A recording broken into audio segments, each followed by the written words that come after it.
Hello and welcome to the No Ceilings podcast on the Turtlesmith network. What's going on, Calvin? New set. New set. You feeling it? I better be feeling it. I'll put it all together. I love it. I absolutely love it. The only thing is, like, now I'm a little bit more self-conscious. Suck in, girl. Make it look good. However, I really do like it. I like the feel of it. There's a little bit more space in here. We don't have, it doesn't feel like we're so far away from each other. Even being at the table, sometimes it feels like you're a little bit too far away. It's more comfortable to really carry on a conversation. So I love it. That's good. That's exactly what I was going for.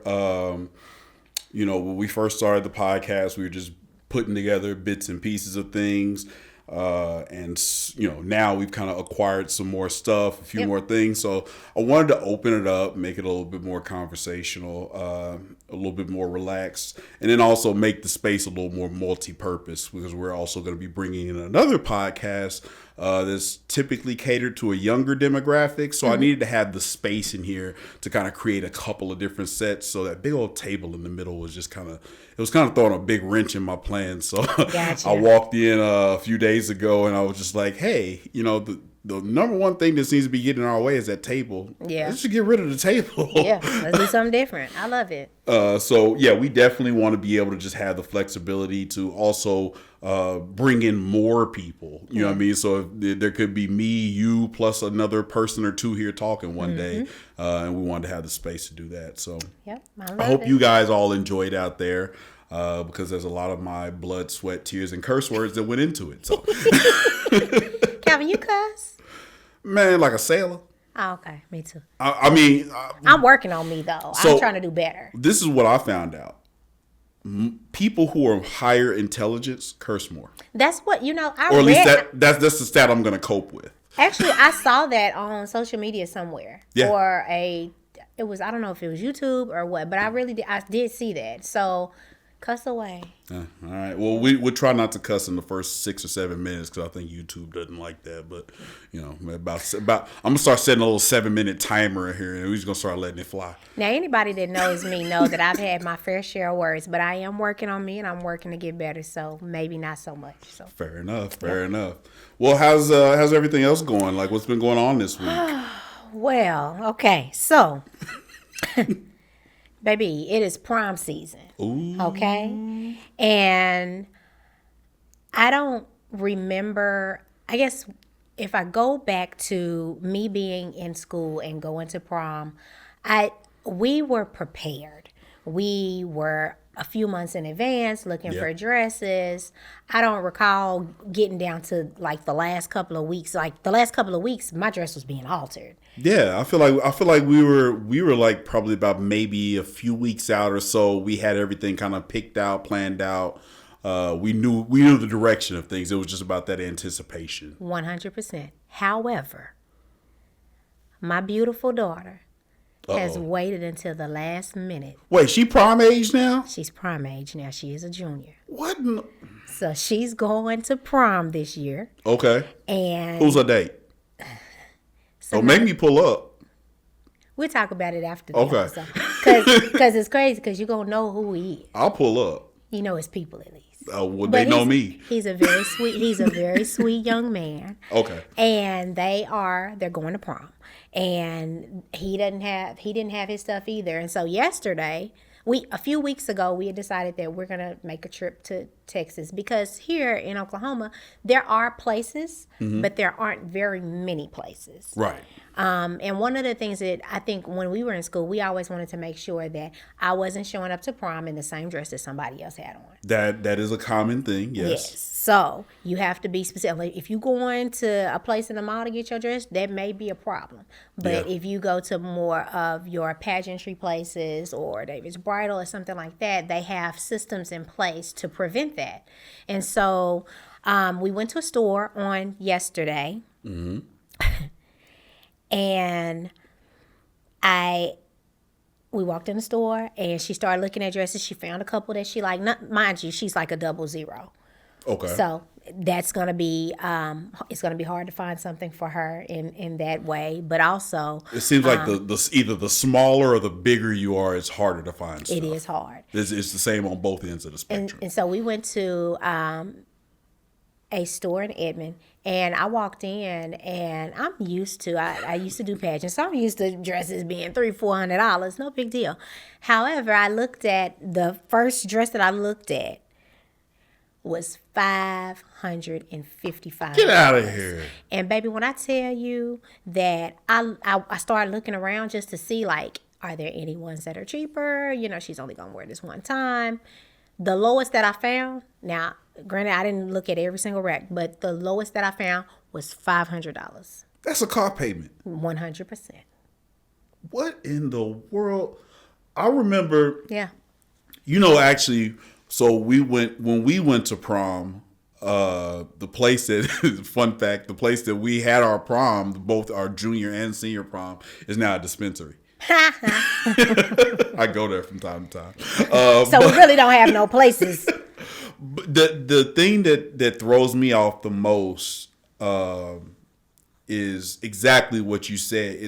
It's the availability of some of these items where if you're grabbing it off the rack and showing up to prom, there's a high percentage chance that somebody is going to have the same dress. Obviously, for a lot of young women, that's a disaster waiting to happen, especially if it's a girl you don't like wearing the same dress. Indeed. But then it forces you to have to kind of find these little pockets of places that are not frequented, and those things do end up coming with a higher price tag. Yeah, that is very true. Those are a lot more like boutique style and stuff like that. And so then you pick up and you go, I'm always down for a quick trip to Texas. Let's go to Texas, see if we can find something. And even with that, you do a 1-day turnaround trip, and then you're exhausted. You spend your whole day, shopping for the right dress. Then you've got to get accessories. You've got to get shoes. You got to get hair, makeup. Then you think about all of the other things. If you're going with your friends, are you getting a limo? Are y'all renting a car? If you're going with your date, y'all got to coordinate what you're going to wear, what color you're going to wear it, corsages and all. I don't even know if they still do corsages and stuff like that. Do we do corsages? I think we did corsages, and we did the carnations or whatever for the men. I don't know if they still do that because my KJ has already, he went to prom, but he only went 1 year. Yeah. He didn't go both years. He just wasn't. I love him. He's like, yeah, I don't want to do that. But when we were growing up, prom was the event. That was the theme. That was it. That was the end all be all. Yeah. You might as well have been going to the Met Gala. Yeah, and for some kids in certain areas, that still remains true. Mm-hmm. But I think with the larger schools being, and some of the schools where they have 600 or 700 kids in one class. Yeah. It's not as important to them. They don't feel like they're being seen anyway. Or they just don't want to go because they don't really have a core group of friends that they hang with, or they don't have a date. There's tons of reasons why they don't want to go. Have you seen the videos of them kids pulling up to prom down in Miami? Nah, but I know it'd be fly though. They be like the kids of rich folks, you know what I mean? Stunned like my daddy. Oh, stunned harder than my daddy. I'm talking about, I seen a video, some kid pulling up in like a Maybach. Those cars they're $500,000, I think, off the lot dang near these days. If not, then these terrorists probably just made sure they were. But, and it's an all out production. It seems like it's like a game of one-upsmanship. So right? that is called the send-off. Okay. So that over time, I don't know if you remember, and I'm getting ready to tell my age real quick. MTV's My Super Sweet 16. That's exactly what it looks like. So it's like that, but it's called The Send-Off. And so there is actually a movie. Go check this out. A movie on Tubi. It's like a documentary of a young lady. It's a movie called The Send-Off. And I think that's what it's called. Don't quote me on that. Okay. However, it's on Tubi, and it's on Tubi right now. And it's about a young lady and all of the things. Her dad's in jail. Her mom is a single mom. And she's really trying to hustle up the money that she needs to go to prom. Mm-hmm. So I think eventually she got everything that she needed. But at the end of the movie, it actually shows her actual send-off. Yeah. And it was dope. And so, like, they're doing these things now where, you know, they're renting these crown seats, these that's exactly what I saw. You've got the red carpet laid out, or whatever color carpet you choose. It's like it's a true red carpet event. Yes. And for some kids, I feel like that's important to, if I have a kid that is doing everything that they're supposed to do. You're in school, you're getting the good grades, and you're doing everything that you need to do, and you don't get a lot of things throughout the year. 100%, I'm gonna roll out that red carpet for you. I want you to have the best experience ever. You know, and that's what a lot of parents are actually doing. And sometimes, from what I've seen, the whole family comes together. Yeah. For that, and everybody shows up. They probably spend it, from the videos that I was watching. I guarantee you, they spent more on that little small portion than probably the school spent on the prom collectively.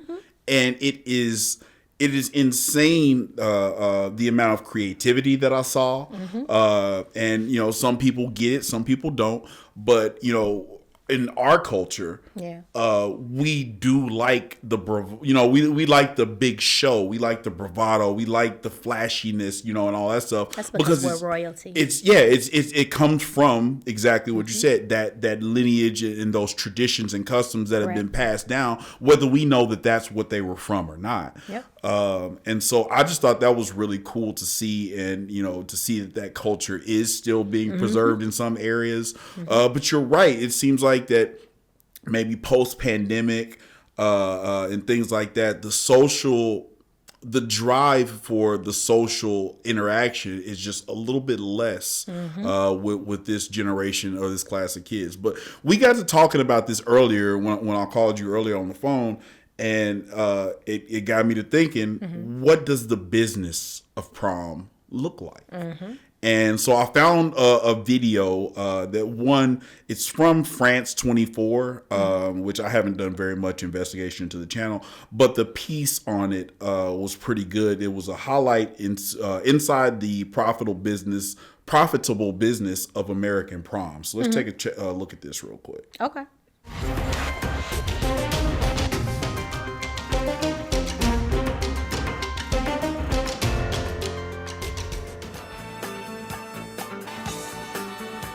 The red carpet is rolled out, and guests arrive in tuxedos and ball gowns. I don't know how them girls This is no Met Gala or a Hollywood premiere, but a typical American prom. For 17 and 18-year-olds, this is a night to remember, celebrating the end of high school with close friends and classmates. I always like that. When they have like little themes and stuff that you can do for like photo booths and all that kind of stuff. There we go. Yeah, lovely. Oh, wonderful. Thank you so much. That's another cost. Yes. You know, that's paid for in the prom ticket. You know, when 12 years of our life that is now ended, so it's a way to celebrate it. Have fun and enjoy it mostly with our friends. I feel like that's a big part. It's a big school thing. Everyone's here, the entire grade. The school pulls out all the stops celebrating its students as they see fit. Oh, okay. Slot machine. Oh, okay, so they did a casino night. thing. Okay, that's pretty dope. Candy bar, and party gifts. The prom committee financing the event charges $35 a ticket, but the memories are priceless. This prom costs about $9,000. I think they would be happy with even something more simple, but it's us that put the pressure on ourselves to make it as nice as we can. Look, they did this prom at somebody's house. Prom comes from the word promenade, which means to dress up and walk around in a showy way. In the weeks leading up to the event, students and their parents are on the hunt for the right attire to do just that. You like this one? That look familiar for you. Single mother Nikki White accompanies her daughter in picking out the perfect dress. Their budget, $300, but willing to go higher. It's all about her. Whatever she wants, she gets. Including hair, makeup, and jewelry, she will spend over $1,000 for her daughter.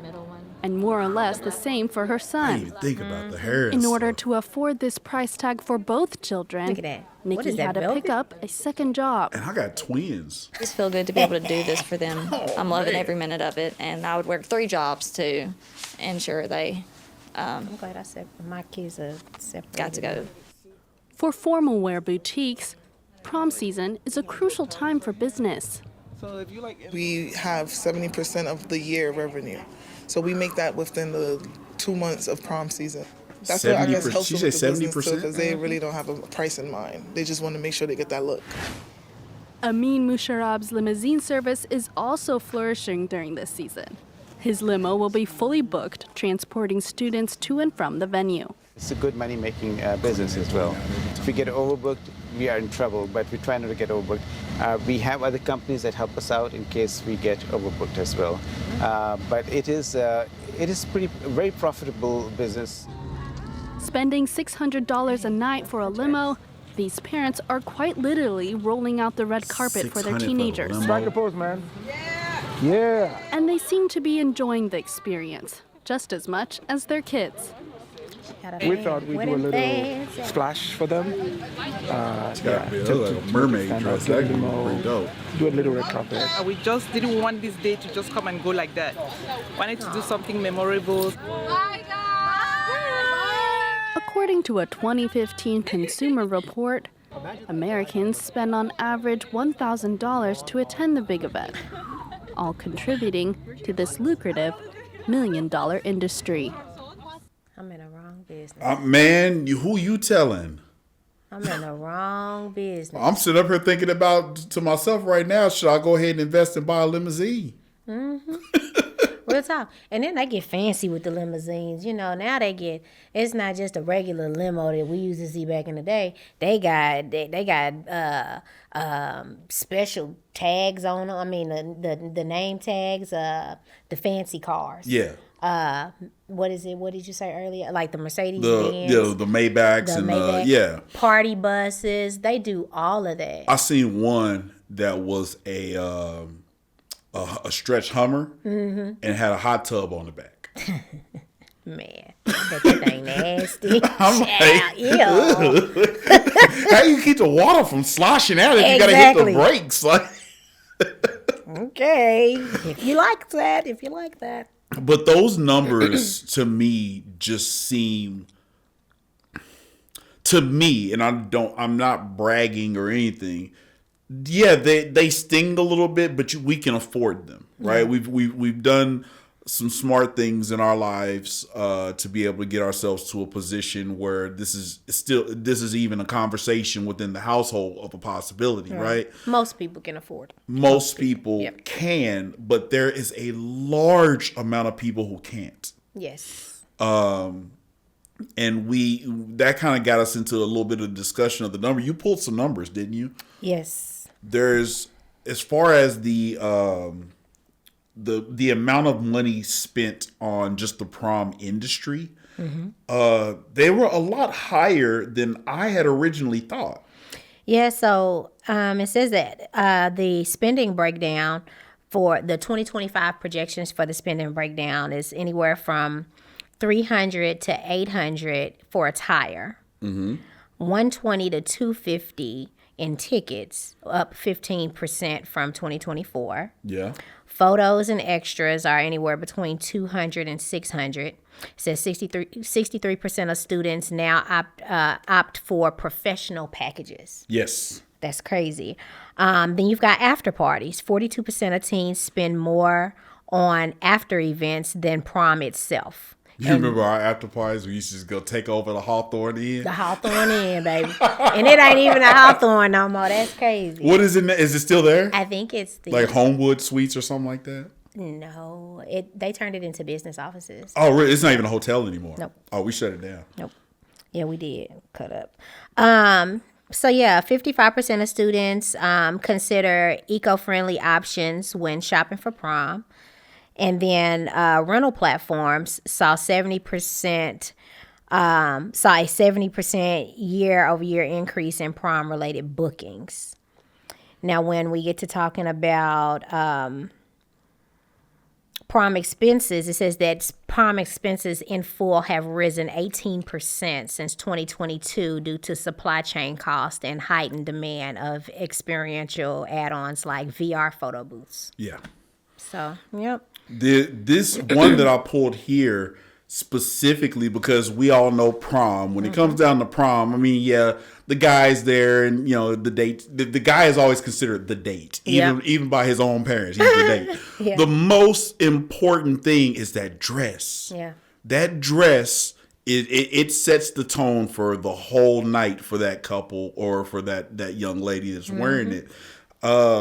Just the prom dress market size was valued at $14.81 billion in 2024. Wow. The market is projected to grow from $15.54 billion in 2025 to $22.56 billion by 2032, exhibiting a compound annual growth rate of 5.4% during the forecasted period. That is so crazy. That's crazy. To me, we came up, and you know what? I'm gonna throw y'all a bone out here real quick.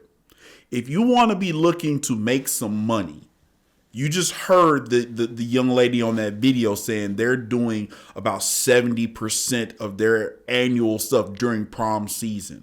That means that in that industry, if you're in that industry full time, you're seeing that biggest spike of the year during that time. I told you earlier, I said a smart person with the price of these dresses and stuff would get together with a seamstress or, you know, any type of company and go buy you whatever kind of dress you want. Bring it here. We'll make it prom ready. If that's a nugget for y'all, that's a one, because I have no desire to be in that industry, right? Message. But that's a nugget for y'all. If anybody's out there that's running a tailoring business, or you know, you're a seamstress out there, you know what I mean, you have an alterations business, it would be probably very beneficial to you to get into the game of taking a cheap dress that someone could actually afford and then making that dress prom ready. Yeah. Do whatever alterations and stuff like that and make it into a prom dress. I think that would be an amazing business idea. That actually would. And I just thought about something too while I was sitting here. What's that? Maybe another nugget. Maybe. Okay, 2 nuggets. You get two dose nuggets for season 2, episode 2. You get 2 nuggets. 2 for 2. 2 for 2. 2 for 2. You know how during Halloween season, they come and set up shop for Halloween and put all the costumes in, what are those places? Ooh, the Spirits. The Spirits and all of those. Do the same thing for prom. Spirit prom. That would be dope. That actually would. It would. And dang, now you just gave me another idea. Not for a business, but for families out there, until they make something that's a little bit more cost effective for you. A key thing that you may be able to get an amazing looking dress that probably nobody else has and not spend out the dollar, the behind for it. You might have to do a little bit extra footwork in the sourcing. Go to a costume shop. Because you can just rent it. Yeah. And it's going to be way less expensive. You're only wearing that dress true. one night. One time. And so maybe you go spend a little bit more on some accessories, or maybe you go spend a little bit more on the shoes or something like that. But go get the dress from a costume shop. Yeah. There's probably not going to be anybody else that's doing something like that. Yes. And like I said, you're renting it, and you're not having to pay to keep it and only wear it one time. So that's a little bit of game, because when we look at, just like you were talking about a minute ago, you can spend anywhere from $150 to $2,000 just attending the event. Yeah. Before any of that stuff. Not to mention, they don't even stay the whole time. I don't think I ever closed down a prom. Yeah, they don't even stay the whole time. The food was nasty. They just all they had were cookies. I remember my son saying that. All they had were cookies there. I couldn't tell you any drink or food that was ever served. I don't even know if I took pictures both years. I think we did. I only remember having one prom picture, though. I think that was from junior prom. I had both. Did you?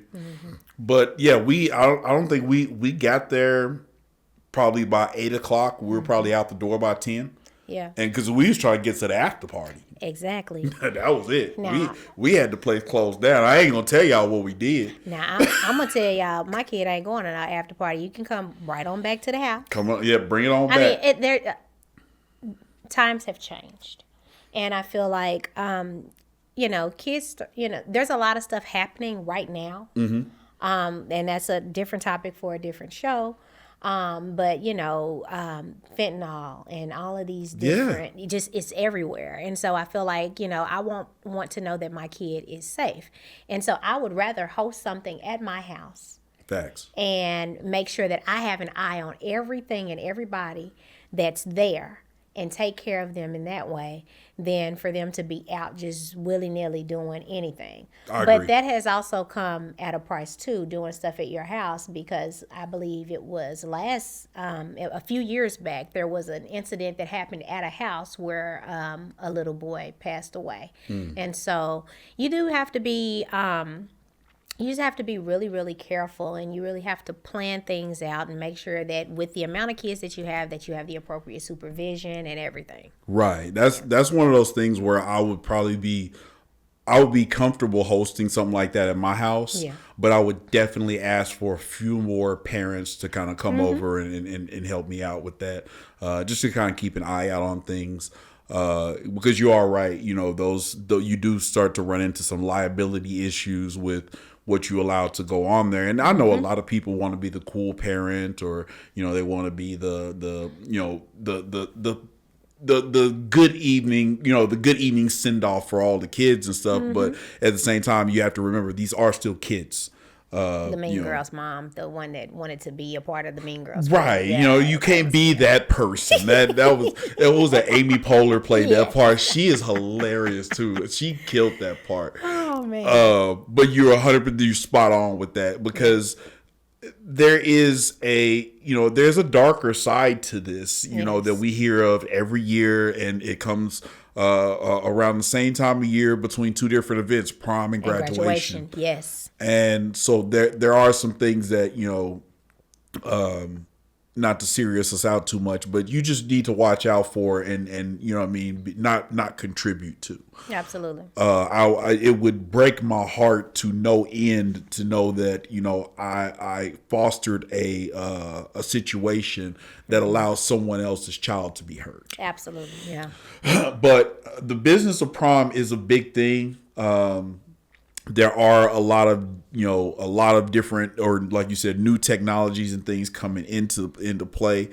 But if you're a little creative, I think that, no matter what your budget is, you'll be able to make sure that, you set your kids up to have a really good time.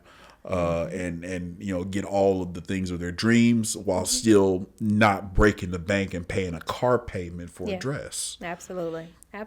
So, and there are also, for those who don't have that kind of money to spend, there are also resources out there. I know a lot of times there are businesses that'll come and do like a prom dress drive. And so if you can't afford to pay that top dollar for that dress, or even pay a couple of $100s for a dress, you may be able to get one donated. And I think that that's good too, because at the end of the day, if you think about it, this is a one-time wear. It is. So to me, unless they really tore that dress up, it's a one-time wear, and it could be refurbished and used and given to someone who, would really probably cherish it and take care of it. You don't even need to refurbish it. Just dry clean that mother. Yeah. Put some plastic over it, put it on the rack. That's true too. That's all you gotta do. Unless somebody spray like a whole bunch of perfume on it. Now that would drive me insane. They be going crazy with that. I think that was part of the reason why I wanted to get out of there too, because when all them smells get to combining in one room, I don't care how good they smell individually. You walk in there, it's like sinus season. Like what is it, that diamond perfume and mothballs. Man, don't even get me going on them old lady that wasn't them Liz Taylor diamonds. Liz Taylor diamonds and mothballs. Oh man, you just took me back to so many repressed childhood memories. Ugh. Well, if there's anything that you guys out there just have any questions about, there are a lot of good articles and links and stuff out there. The searching for, look for some of these programs like Courtney was just talking about, as far as, refurbished dresses and donated dresses. And if you are a family of means, don't just stop at your kids if you can't, if you can afford it and you want to do something nice. You know what I mean? There are some kids out there that they'll never say it, but you could do something real. You don't even have to advertise it or say that it was you. Just do an anonymous donation or something like that of like an old dress or maybe some funds to go into to help somebody get something. Absolutely. And so please be safe. Enjoy prom this year. We're going to go ahead and move on. All right. So, speaking of breaking the bank. I like this. You like that saying? I'm getting good with this. Yeah, you like getting good with this. Okay. Look, what they do? Look. Clock that T. Clock it. So, but speaking of breaking the bank, we like to highlight, prominent people of color, or minorities and women in business. Last week we talked a little bit about the Duchess of Amarillo, which is a really good, interesting story that you couldn't find a whole lot of information on. We had to dig deep for that. But this week I would like to talk a little bit about Bernard Garrett and Joe Morris. Yes. If those names sound familiar to you, these are the men who were the subject of the movie The Banker. And so Courtney went back and actually, you watched it today, right? Yep, I watched so it. she's got it's a way more fresh in her memory than mine. So, but just a few, quick little facts. Joe Morris and Bernard Garrett were African American entrepreneurs in what year was it? This was like the 50s, 60s. I believe it was the late 50s, early 60s. Late 50s, early 60s. So this was very much a time where America was still very divided. We were still in segregation. This was pre-civil rights era. Yes. And Black people, especially Black men, were considered, very much second-class citizens in the eyes of their white American counterparts. And so that's why this story to me is really a really cool story. So I found a couple of clips. Let's take a look at those really quick here as soon as I can get them pulled up here. I got like 8 million things open on my laptop. But let me see here. All good. There we go.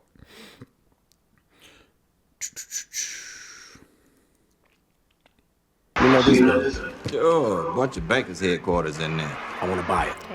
I want us to buy it. Mighty big building to buy on the most expensive land in the city. I know.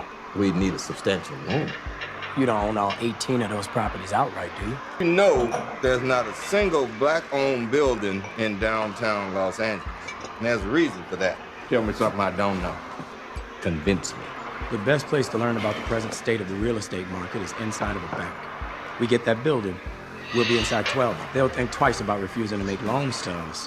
What a shame. Excuse me? What about the thrill of taking it to the man in his own castle, no less? Do you plan on starting to buy real estate in white-only neighborhoods, Mr. Garrett?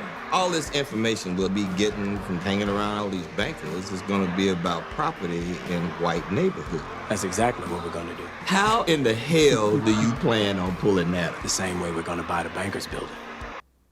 That actually got them in quite a bit of trouble. We'll talk about that here in just a second. I just want to play the second clip as well, just right behind it here. I can offer you $1.50 an hour. That's great. But are you okay with working for me?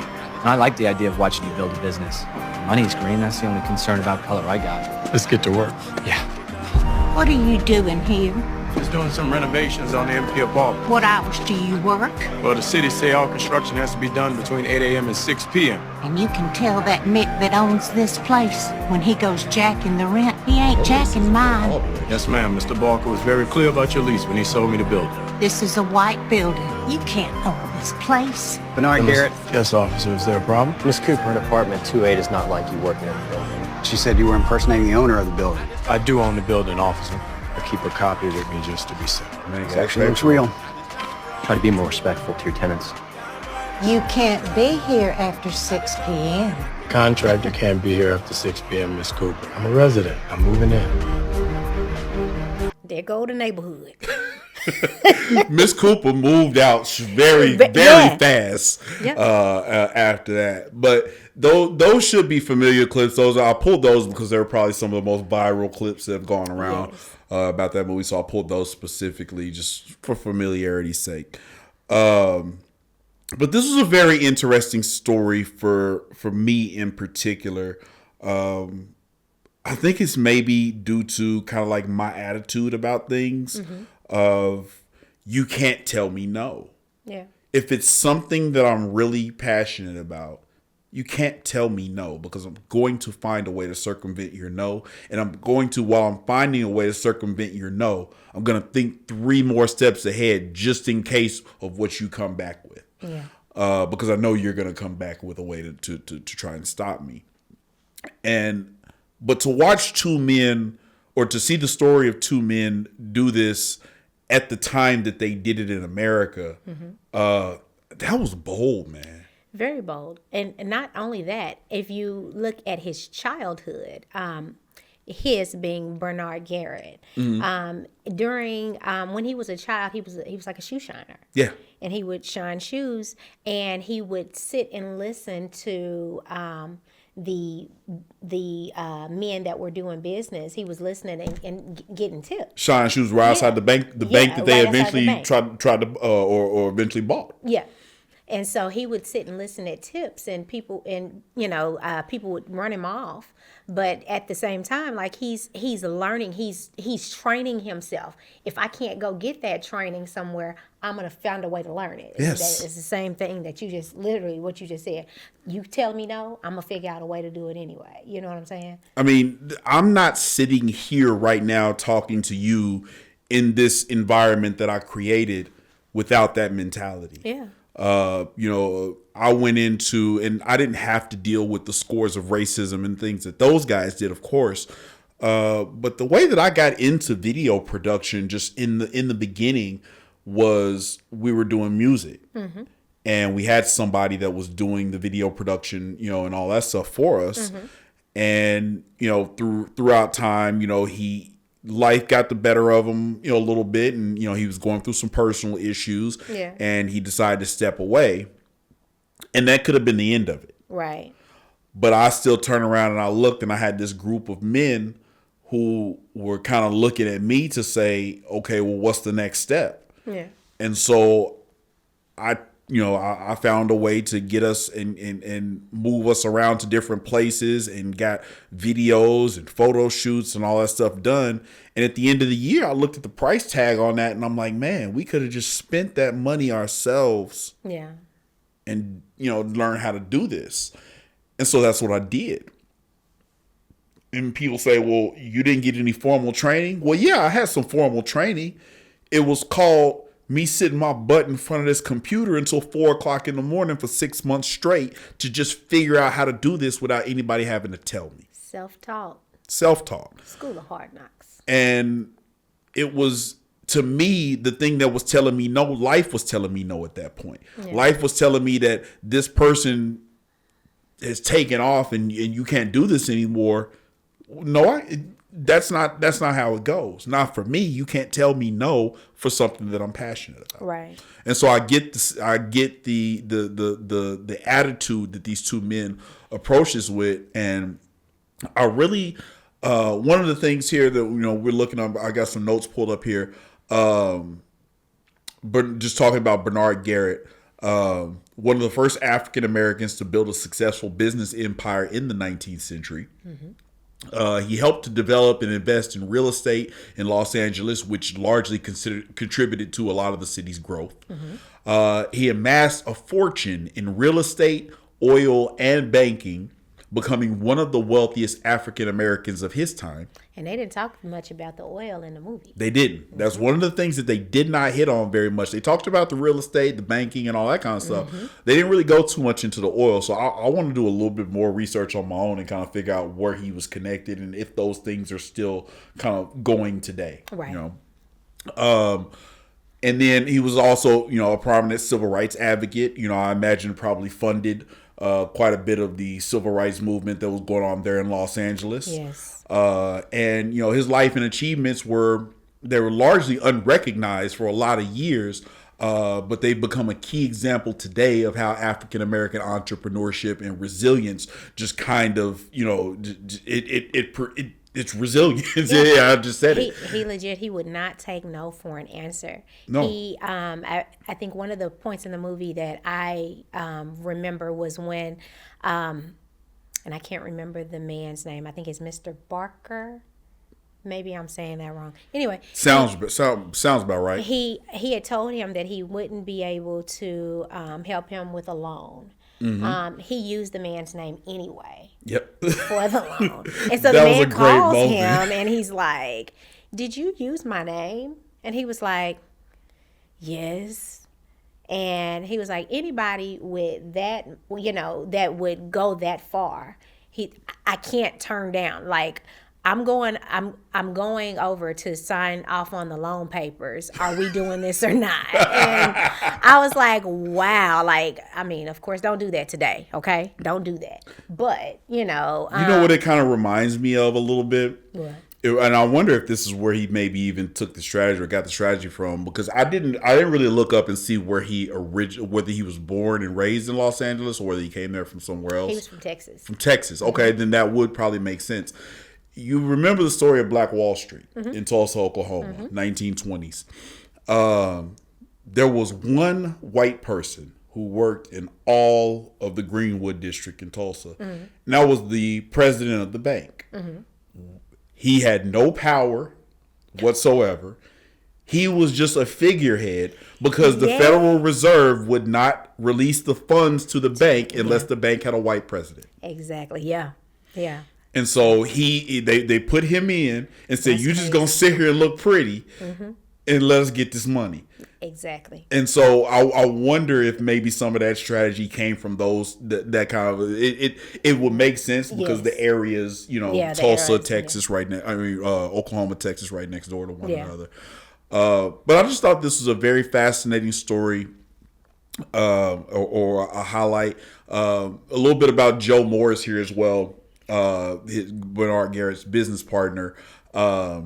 They collaborated on various ventures. Joe Morris himself, as an entrepreneur and investor, played a crucial role in the development of early African American business ventures, particularly in real estate and oil.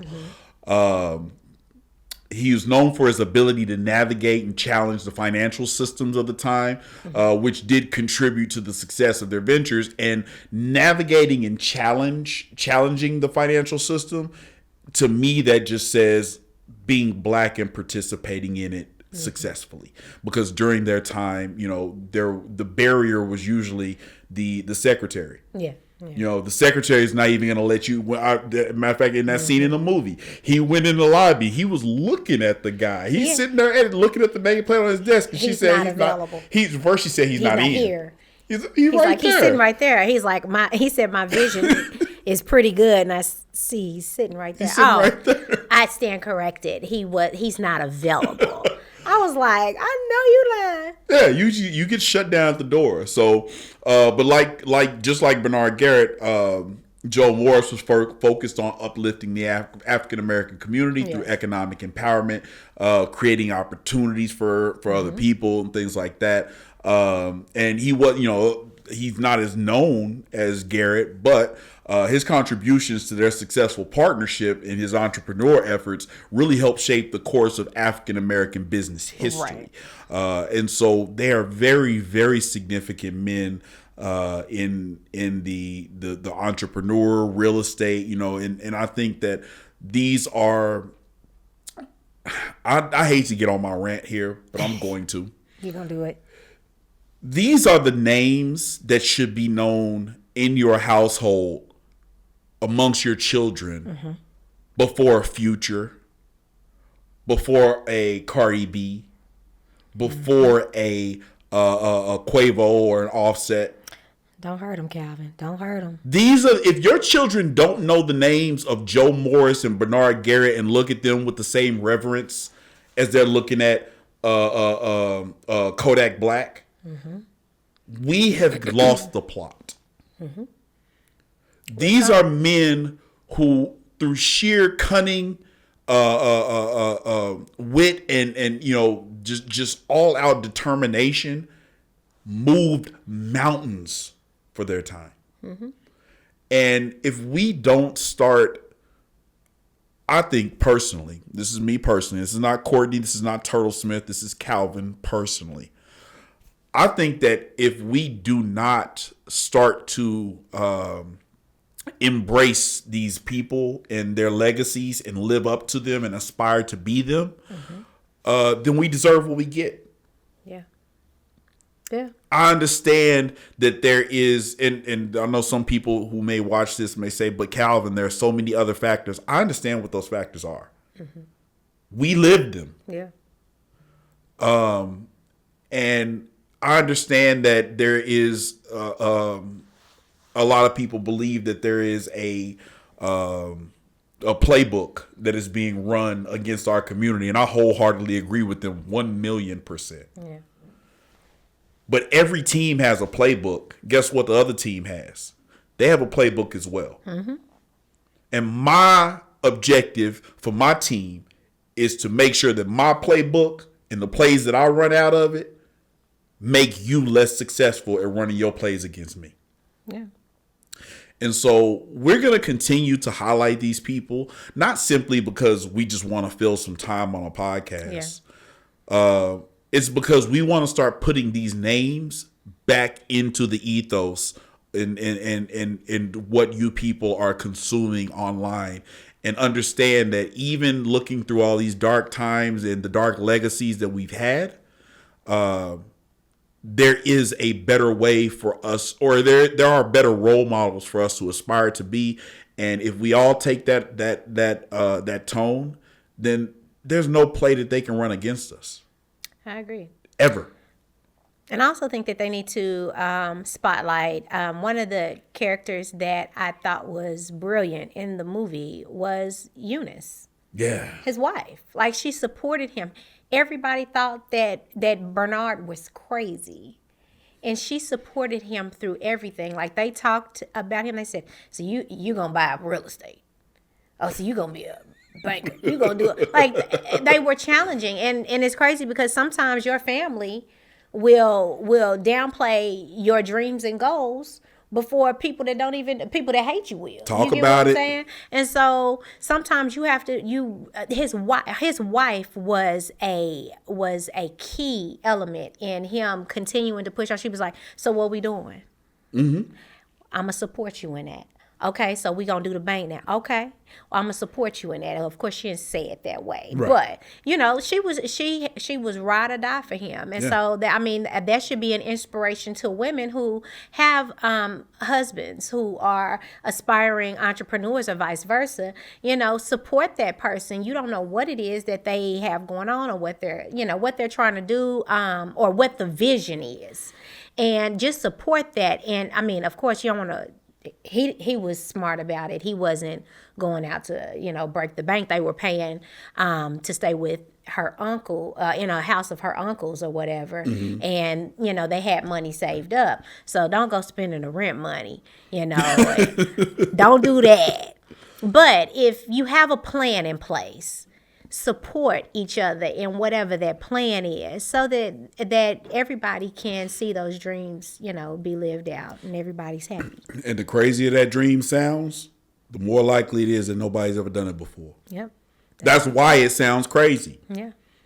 But guess what? Those are the people who build nations. Yeah. Those are the people who build legacies. Those are the people who build wealth. Those are the people who change the way that we do things. Yep. And so I think that's a good spot to leave it. Okay. You sure? I got a lot more I can say, but we'll be here for another hour and a half. Okay. Well, let's pause it there, though.